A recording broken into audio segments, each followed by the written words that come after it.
this is Lori and Brianna from Adventures by Lori. Welcome to our 17th segment, or 18th, Yeah, 17th segment of our We Are Open series, just letting you know that our agency is open amidst this this weird 2020. I had somebody that called me and said, "Oh, I didn't know that you guys were open yet." So we're just trying to get the news out that we are open. Right? We're open. So we are open, and we come to you live every Wednesday to give you some travel tips. And I think you might be able to guess what we're talking about today.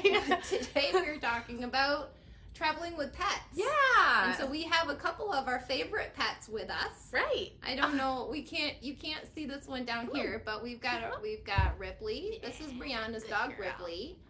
She was a rescue dog, and she's my grandbaby. She's my little grand doggy. And then this is Cooper.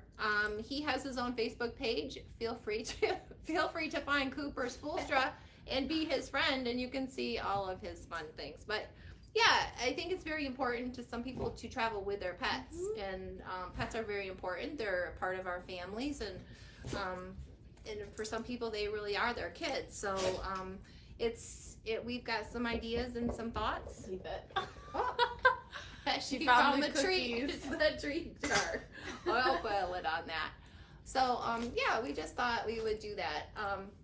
So anyway, Bree, you had some ideas on some tips on traveling with your pets. Yeah, so I think a lot of people like to travel with their pets, but if you haven't traveled with your pet before, there are some things that are good to think about before you go. So the first thing is to make sure that it's not only if you're traveling to a dog-friendly hotel, but a dog-friendly location, because you don't want to have to leave your dog in the hotel the whole time, depending on where you are.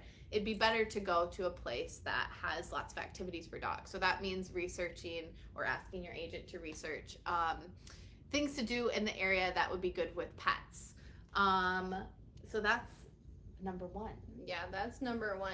There are some hotels that we know that are dog friendly. I know we just booked some condo units over on Anna Maria Island in Florida, and they have some units, some condo units, and they are very pet friendly. Disney World has resorts that are pet friendly. Yeah. Now, I don't know who would bring their pets to Disney and leave them in the room while they're at the parks. I just don't understand it. But if you are one of those people, maybe you can shed light. But almost a lot of the resorts at Disney World are pet friendly now. They have pet friendly rooms and locations. So and there's things to do besides the parks too, where sure. you'd be able to bring your pet along with you. Yeah.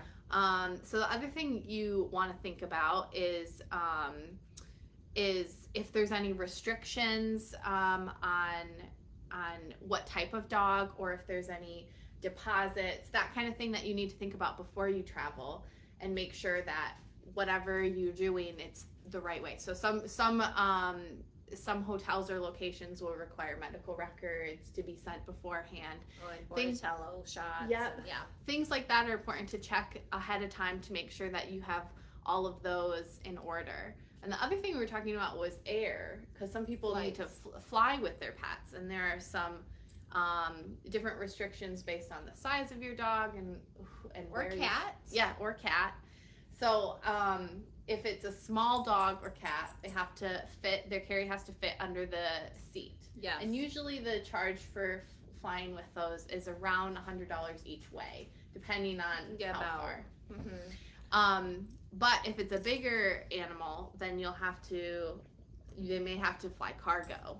Yes, and if that's the case, I would contact your vet and get some tips from your veterinarian. Sometimes there is like some kind of a sedative that they can give your pet just to make that flight a little bit more enjoyable, I guess, for them.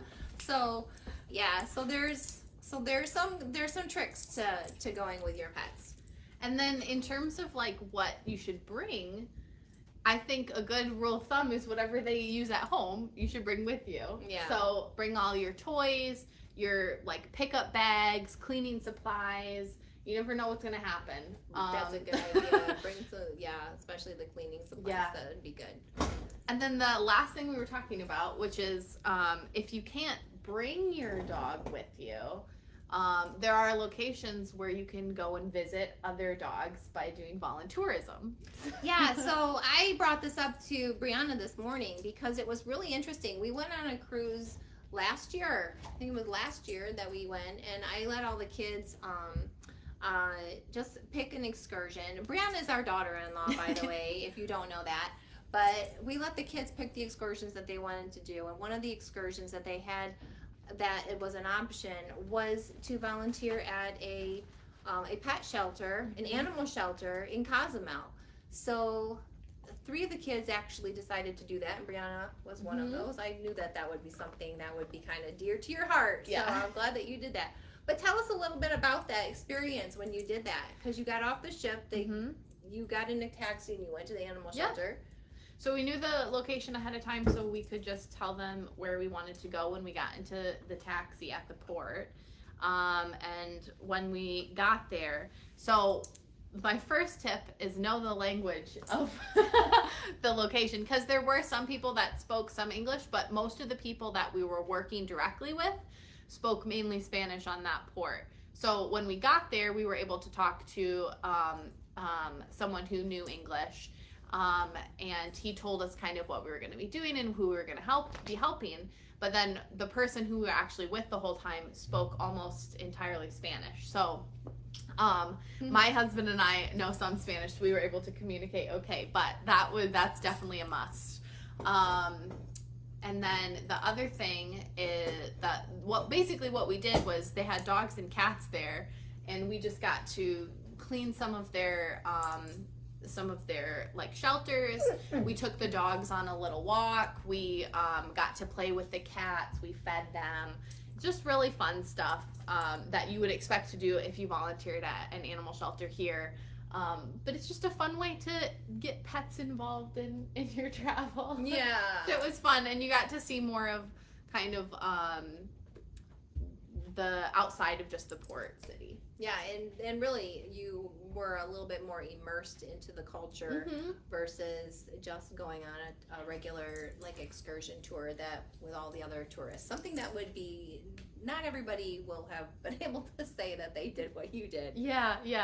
And I would say too that it probably depends on where you're going, whether or not you have to know the language. Because I probably check with the excursion supplier beforehand to see if you would need to know any of the language, because I'm sure there's some places where there's more English speakers working there. But that was really fun. Well, we really enjoy traveling with our pets, and I hope you do too. Yeah. If you're interested in doing a pet-friendly vacation, we can help you with that. We can find locations for your pets, and we can do some of that research for you. So anyway, so Cooper is worn out, and Ripley has given up on trying to get the treats and the cookies. She's a little more rambunctious.